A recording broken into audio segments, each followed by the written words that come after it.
जय श्री राधे, जय श्री कृष्ण। आप सभी को एक बार पुनः हृदय से प्यार भरी राधे राधे। और कैसे हैं आप? आशा करते हैं ठाकुर जी की कृपा से कुशल मंगल होंगे और ठाकुर जी की भक्ति में लीन होंगे। मैं राधेश्याम वशिष्ठ नित्य की भांति ले चलता हूँ आपको आज की पावन कथा प्रसंग में। श्री ध्रुव जी को कुबेर का वरदान और विष्णु लोक की किस प्रकार प्राप्ति हुई, यह कथा आज हम विस्तार से श्रवण करेंगे। श्रीमद् भागवत के चतुर्थ स्कंद के 12वें अध्याय 12वें अध्याय में हम प्रवेश करेंगे। श्रीमद् भागवत की बृहद भागीरथी यथारूप पूर्ण पाठ लेकर पूर्ण भागवत लेकर हम चले हुए हैं। नए आए हैं, चैनल को सब्सक्राइब कर लें, बेल आइकन को प्रेस कर दीजिए और आइए मेरे साथ हरि नाम संकीर्तन कीजिए। श्री कृष्ण गोविंद हरे मुरारी, हे नाथ नारायण वासुदेव। श्री कृष्ण गोविंद हरे मुरारी, हे नाथ नारायण वासुदेव।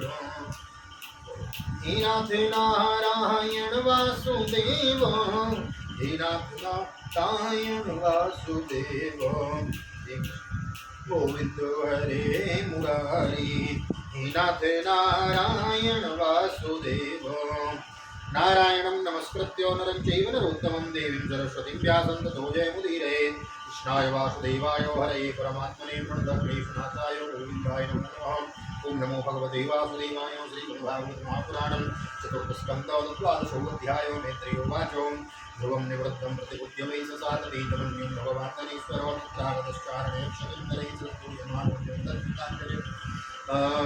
श्री मैत्री जी कहते हैं, विदुर जी ध्रुव का क्रोध शांत हो गया है और वे यक्षों के वध से निवृत्त हो गए हैं। यह जानकर भगवान कुबेर वहां आए। उस समय यक्षचारण और किन्नर लोग उनकी स्तुति कर रहे थे। उन्हें देखते ही ध्रुव जी हाथ जोड़कर खड़े हो गए। तब कुबेर ने कहा, धनंजवाच ओ क्षत्रिय दायादव बलिष्ठोस्मतेन भवयस्त्वं पितामहादेशाद्वैरं दुस्त्यजमत्यजः। श्री कुबेर जी बोले, शुद्ध हृदय क्षत्रिय कुमार, तुमने अपने दादा के उपदेश से ऐसा दुष्कर वैर त्याग दिया, इससे मैं तुम पर बहुत प्रसन्न हूँ। न भवान पदे यक्षा न यक्षा भ्रातरं तव काल एव हि भूतानां बहुरभ्य भवामयो। हम त्वमित्यपार्थादिरज्ञानां प्रशस्य हि स्वानिधाभ्य स्वाप्य निवा भाग्य तदिहानातया बन्धुपर्ययो बद्धवक्षभद्रं ते भगवन्तम् अजोक्षयं सर्वभूतात्मभावेन सर्वभूतात्मविग्रह भजस्व भजनीयाङ्घ्रि भववाय भवद्विदं युक्तं विरहितं सत्या गुणमय्य उमाय। वास्तव में तुमने यक्षों को मारा है और न यक्षों ने तुम्हारे भाई को। समस्त जीवों की उत्पत्ति तो विनाश का कारण तुम एकमात्र काल ही है। यह मैं तू आदि विद्या बुद्धि तो जीवों को ज्ञानवश स्वप्न में स्वप्न के समान शरीर आदि को ही आत्मा मानने से उत्पन्न होती है। इसी से मनुष्य को बंधन एवं दुख आदि विपरीत अवस्थाओं की प्राप्ति होती है।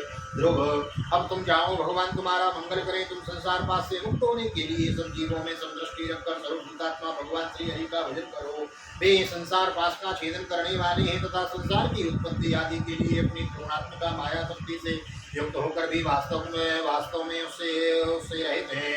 उनके चरण कमल ही सबके लिए भजन करने योग्य हैं। प्रियवर, हमने सुना है तुम सर्वदा भगवान कमल नाम के चरण कमलों के समीप ही रहने वाले हो, इसलिए तुम अवश्य ही वर पाने योग्य हो। ध्रुव, तुम्हें जिस वर की इच्छा हो मुझसे निसंकोच निस्संग होकर मांग लो। प्रणीहि कामं नृपयन् मनोगतं मत्तस्तुमोत्तानपदे विशङ्कितो वरं वरारो भुजनाभपादयोरनन्तरं त्वां वयमङ्गसुश्रुमो मैत्रेयोवाचो।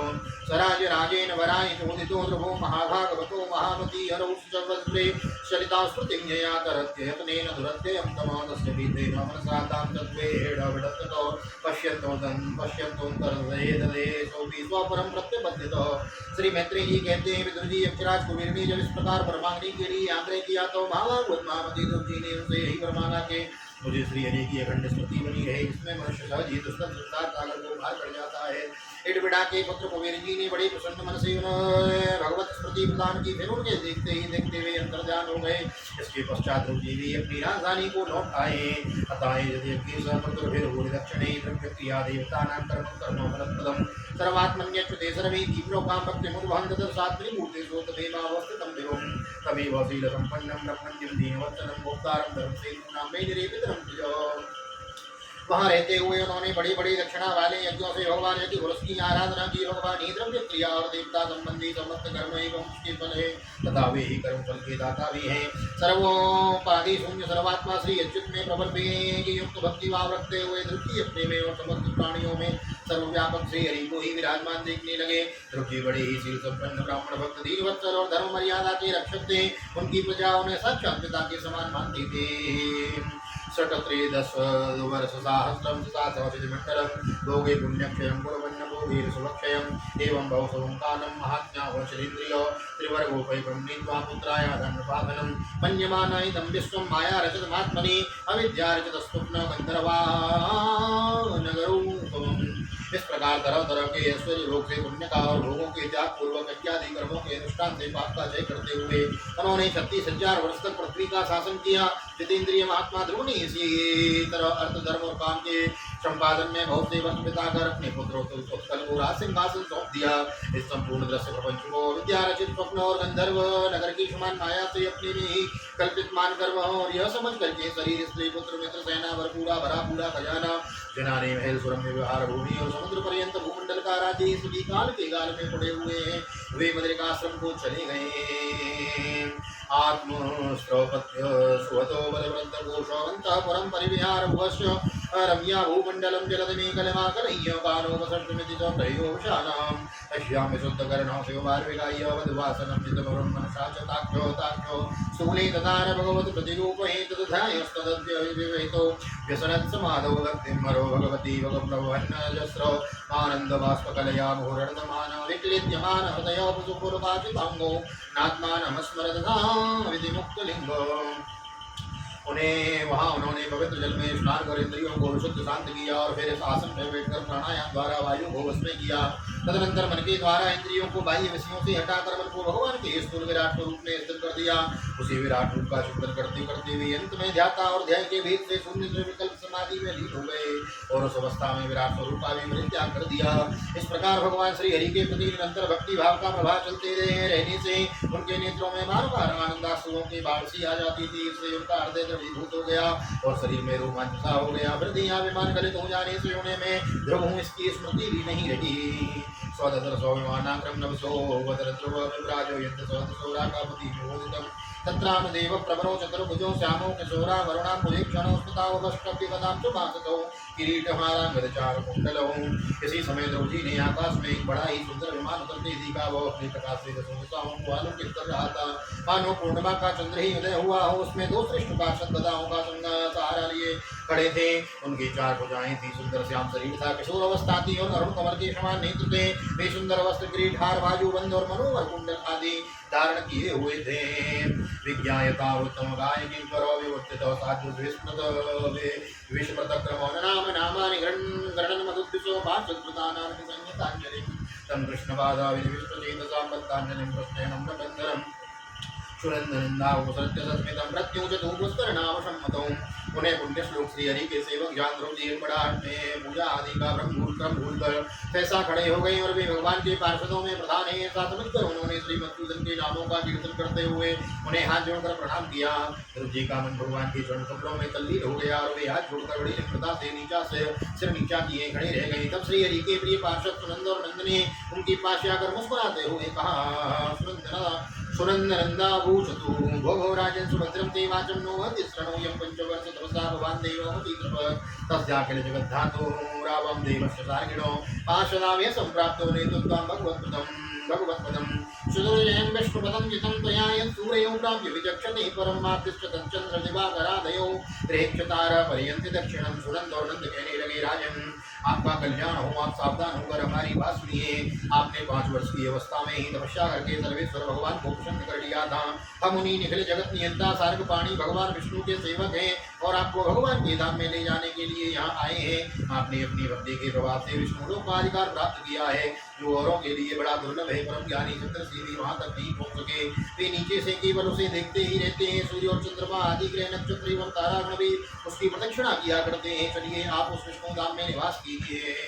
अनास्थितं ते पितृवेरण्येरप्यंग करेहि च आकृष्णोन्वितां वन्दिं तद्विष्णो परमं पदम् एतद्विमानं प्रबलमुत्तमश्लोकमोहिनाम् उपस्थापितमायुष्यन् अमदेरोढं त्वमर्हसि। आपने अपनी भक्ति के प्रभाव से विष्णु लोक का अधिकार प्राप्त किया है, इसलिए आप उसी विष्णु धाम में निवास कीजिए। प्रियवर, आज तक आपके पूर्वज और कोई भी उस पद पर कभी नहीं पहुंच सके। भगवान विष्णु का वह परम धाम सारे संसार का वंदनीय है। आप वहां चलकर विराजमान हो। आयुष्मान वह श्रेष्ठ विमान पुण्य श्लोक शिखामणि श्री हरि ने आपके लिए ही भेजा है।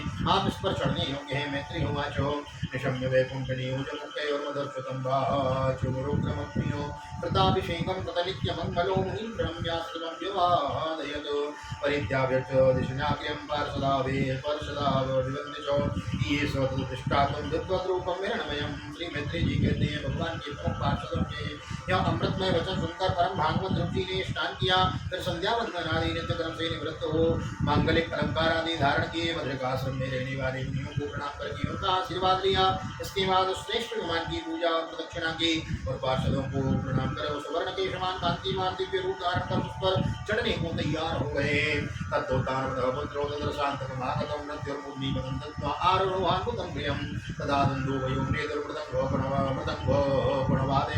गंधर्व मुक्त्याब्जगोपीतुकुसुमदृष्टयो सुजस्वर्लोकमारोक्ष्यं सुनीतिं जनिन्द्रवो अन्वस्मर दगन्धितुवादीनां व्यासेन्द्रविष्टवम् इति व्योषितं तस्य व्यवसायो स्वरूपमो दर्शयामास देवी पुरुयानेन गच्छतीम्। इतने में ही ध्रुव जी ने देखा कि काल मूर्तिमान होकर उनके सामने खड़ा है। तब वे मृत्यु के सिर पर पैर रखकर उस समय अद्भुत विमान पर चढ़ गए। उस समय आकाश में धुंधली मृदंग और ढोल आदि बाजे बजने लगे। श्रेष्ठ गंधर्व गान करने लगे और फूलों की वर्षा होने लगी। विमान पर बैठकर ध्रुव जी जो ही भगवान के धाम को जाने लगे या जाने के लिए तैयार हुए, क्यों ही उन्हें अपनी माता सुनीति का स्मरण हो आया। वे सोचने लगे, क्या मैं बेचारी माता को छोड़कर अकेला ही दुर्लभ वैकुंठ धाम को जाऊंगा। तत्र वैमान के सुरे त्रिलोकीं देवयानेन सोतिवृत्योनि अपि परस्तादत्यद्रुवगतिर्विष्णुपदमतान्तिकान् यद्भ्राजमानं सुरचैव सर्वतो लोकस्त्रयोयान् विभ्राजन्त एते यन्नाव्रजन्त सुयोनुग्रहाव्रजन्ति भद्राणि चरन्ति ये निशम्। नंद और सुनंद ने ध्रुव के हृदय की बात जानकर उन्हें दिखलाया कि देवी सुनीति आगे आगे दूसरे विमान पर जा रही हैं। उन्होंने कंसा सूर्य आदि सभी ग्रह देखे मार्ग में जहाँ विमानों पर बैठे हुए देवता उनकी प्रशंसा करते हुए फूलों की वर्षा करते जाते थे। उस दिव्य विमान पर बैठकर ध्रुव जी त्रिलोकी को पार कर सप्तऋषि मंडल सीधी ऊपर भगवान विष्णु के नित्य धाम में पहुंचे। इस प्रकार उन्होंने अंचल गति प्राप्त की। यह दिव्य धाम अपने ही प्रकाश से प्रकाशित है। इसी के प्रकाश से तीनों लोग प्रकाशित हैं। इसी में जीवों पर निर्दयता करने वाले पुरुष नहीं जा सकते। जहाँ तो उन्हीं की पहुँच होती है जो दिन रात प्राणियों के कल्याण के लिए शुभ कर्म ही करते रहते हैं। यद शांत शाश्वता सर्वभूतानुरंजनो यान्त्यञ्जसाच्युतपदवच्युत प्रियबान्धवो इत्युक्तानवदः पुत्रो ध्रुव कृष्णो परायणो अपुत्रयाणां लोकानां चूडामणि विवामरो गम्भीरो देवो निशं ज्योतिषां चक्रमायितं यस्मिन् भ्रमति कौरव्यो मीड्यामिभोगमाङ्गुणो महिमानं विलोक्यास्यो नारदो भगवान् ऋषियाद्योत्यं विदुरद श्लोकान् सत्रे गायत्रुचितशाम् प्रचेतशाम। जो शांत समदर्शी शुद्ध और सब प्राणियों को प्रसन्न रखने वाले तथा भगवत भक्तों को ही अपना एकमात्र सच्चा स्वर मानते हैं, ऐसे लोग सुगमता से ब्रह्म धाम को प्राप्त कर लेते हैं। इस प्रकार उत्तानपाद के पुत्र भगवत परायण श्री ध्रुव जी तीनों लोगों के ऊपर उनकी निर्मल चूड़ामणि के समान विराजमान हुए। गुरुनंदन जिस प्रकार दाएं चलने के समय खंबे की चारों ओर फैल घूमते रहते हैं, उसी प्रकार यह गंभीर के वेग वाला ज्योतिष चक्र उस अविनाशी लोक के आश्रय ही निरंतर घूमता रहता है। उसकी महिमा देखकर देवर्षि नारद ने प्रचेताओं की यज्ञशाला में बीना बजाकर ये 3 श्लोक गाए हैं। नारद उवाचो नूनं सुनीते पतिदेवताय स्तव प्रभावस्य सुतस्यतां गतिं दृष्ट्वा विपायान् वेदपायानपि मेधवादिनो नैवादिगन्तुं प्रभवन्ति किं नृपो यं पञ्चवर्षो गुरुधारवाक्सरैर्भिन्नेन यातो हृदयेन दूयतो वनं मदादेशकरोजितं प्रभुं जिगाय तद्भक्तगुणैः पराजितम् यच्छत्रबन्धुर्भुवितस्याधिरूढो मन्वारुरुक्षेदमिवर्षभूमैः षट्पञ्चवर्षो यदहो विरल्पैः प्रशाद्य वैकुण्ठमवाप तत्पदम् नारद जी ने कहा था, इसमें संदेह नहीं, पति परायणा सुनीति के पुत्र ध्रुव ने तपस्या द्वारा अद्भुत शक्ति संचित करके जो गति पाई है, उसे भागवत धर्मों की आलोचना करके वेदवादी मुनिगण भी नहीं पा सकते। फिर राजाओं की तो बात ही क्या है। और वे 5 वर्ष की अवस्था में ही सौतेली माता के बाप बाणों से मर्माहत होकर दुखी हृदय से वन में चले गए और मेरे उपदेश के अनुसार आचरण करके उन अजय प्रभु को जीत लिया, जो केवल अपने भक्तों के गुणों से ही वश में होते हैं। ध्रुव जी ने तो 5-6 वर्ष की अवस्था में ही कुछ दिनों की तपस्या से ही भगवान को प्राप्त करके उनका परम पद प्राप्त कर लिया, किंतु उनके अधिकृत किए हुए इस पद को भूमंडल के कोई दूसरा क्षत्रिय क्या वर्षों तक तपस्या करके भी पा सकता है। श्री मैत्री उवाचो एतद्देवेतं सर्वं यत्प्रष्टुवं यत्त्वया ध्रुवस्योद्याम यस्शरतं सस्मतं सतां धन्यं यशस्यं आयुष्यं पुण्यं स्वस्तेनं महत्स्वर्गं द्रव्यं सोमनस्यं प्रदस्यामवर्तनं सुत्वे क्षत्रियाभीक्ष्ण सुत्वे तत्क्षत्रियाभीक्ष्णम् अच्युतप्रियचेष्टितं भवेत् भक्तिर्भगवती ययास्ता लोक यस्यात् कहीं संशयं। श्री मैत्री जी कहते हैं, विदुर जी, तुमने मुझसे उदार कीर्ति ध्रुव जी के चरित्र के विषय में जो पूछा था, सो मैंने तुम्हें वह पूरा का पूरा सुना दिया। साधु जन इस चरित्र की बड़ी प्रशंसा करते हैं। यह धन यश और आयु की वृद्धि करने वाला है, परम पवित्र और अत्यंत मंगलमय है। इससे स्वर्ग और अविनाशी पद भी प्राप्त हो सकता है। यह देव तत्व की प्राप्ति कराने वाला है, बड़ा ही प्रशंसनीय और समस्त पापों का नाश करने वाला है। भगवत भक्त ध्रुव के इस पवित्र चरित्र को जो श्रद्धा पूर्वक बार बार सुनते हैं, उन्हें भगवान की भक्ति प्राप्त होती है, जिससे उनके सभी दुखों का नाश हो जाता है। इसे श्रवण करने वाले को शीलादि गुणों की प्राप्ति होती है। जो महत्व चाहते हैं, उन्हें महत्व की प्राप्ति कराने वाला स्थान मिलता है। जो तेज चाहते हैं, उन्हें तेज प्राप्त होता है। जो मनुष्यों का मान बढ़ाना बढ़ता है और मनस्त्रियों का ज्ञान बढ़ता है। महत्वामिक्षतां तीर्थं प्रोक्तं शीलादयो गुणो यत्र तेजस्सुचाना पानो यत्र वनस्तिनां प्रयतः कीर्तयेत् प्रान्तः सौभाग्येन जन्मना सायं च पुण्यश्लोकस्य ध्रुवस्य चरितं महत् पौर्णामश्यां शनिमाल्यां द्वादश्यां श्रवणेतवादिनक्षयेन दीपाते संक्रमेतवादिनेभ्यो। पवित्र कीर्ति ध्रुव जी के समान चरित्र का प्रातः और सायंकाल ब्राह्मण आदि जातियों के समाज में एकाग्रचित्त कीर्तन करना चाहिए। भगवान की परम पवित्र चरणों की शरण में रहने वाले जो पुरुष से निष्काम भाव से पूर्णिमा अमावस्या द्वादशी श्रवण नक्षत्र तिथिक्षय व्यतिपात संक्रांति अथवा रविवार के दिन श्रद्धालु पुरुषों को सुनाता है, वह स्वयं अपनी आत्मा में ही संतुष्ट रहने लगता है और सिद्ध हो जाता है। श्रावे शतदानानां तीर्थपादापदाश्रयो तथा नेक्षस्तत्रात्मनात्मानं संतुष्टो सिद्ध्यति। ज्ञानमत्यादत्वाय यो ददीयात् सत्पथिं व्रतं प्रपानो दीर्घनाथस्य देवात्मस्यानुगृह्णते। यह साक्षात भगवत विषय अमृत में ज्ञान है। जो लोग भगवत भक्ति मार्ग के मार्ग से अनभिज्ञ हैं, उन्हें जो कोई इसे प्रदान करता है, उस दीनवत्सल कृपालु को उस पर देवता अनुग्रह करते हैं। इदं मया ते वेतं पुरुषो ध्रुवस्य विख्यात विशुद्धकर्मणो इत्पार्वः क्रीडनकानि बान्धुर् गृहं च विष्णुं शरणं च यो जगामः। ध्रुव जी के कर्म सर्वत्र प्रसिद्ध और परम पवित्र हैं। वे अपनी बाल्यावस्था में ही माता के घर और खिलौनों का मुंह छोड़कर श्री विष्णु भगवान की शरण में चले गए थे। गुरु नंदन उनका यह पवित्र चरित्र मैंने तुम्हें सुना दिया है। भक्त श्रीमद्भागवते महापुराणे पारमहंस्यां संहितायां चतुर्थस्कन्धे ध्रुवचरितं नाम द्वादशोत्सवः। श्रीबाल कृष्ण चरणार्पणमस्तु, राधा कृष्ण चरणार्पणमस्तु। कृष्णाय वासुदेवाय हरे परमात्मने प्रणतक्लेशनाशाय गोविन्दाय नमो नमः। हरे कृष्ण कृष्ण कृष्ण हरे हरे, हरे रामो राम रामो हरे हरे। राधे कृष्ण कृष्ण कृष्ण राधे राधे, राधे श्याम श्याम राधे राधे। गुरु राधा गोविंद भगवान की जय। श्रीमद्भागवत महापुराण की जय। श्री वेदव्यास महाराज की जय। सुखदेव जी महाराज की जय। राजा परीक्षित जी महाराज की जय। राजा रामचंद्र भगवान की जय। श्री हनुमान जी महाराज की जय। गोवर्धन नाथ की जय। अम्बे महारानी की जय। वृंदावन कांति बिहारी लाल की जय। मैया की जय। तुलसी मैया की जय। अपने माता पिता की जय। गुरुदेव भगवान की जय। आज के आनंद की जय। जय श्री राधे, जय श्री राधे, जय श्री राधे श्याम, जय जय राधे, जय जय श्याम। सबको मिले वृंदावन धाम श्रीदास स्वामी ठाकुर जी के चरणों में। यहाँ तक वीडियो बने हैं, वीडियो को लाइक कर दें, शेयर कर दें, कमेंट में भागवत भगवान की जय लिखते हैं। और नए आए हैं तो चैनल को सब्सक्राइब जरूर करके जाएं, बेल आइकन को प्रेस कर दें। आइए ठाकुर जी का दर्शन करते हुए श्री धाम वृंदावन भागवत में कीर्तन में राधे श्याम वशिष्ठ आप सभी को हृदय से प्यार भरी जय श्री राधे, जय श्री कृष्ण, हरि ओम।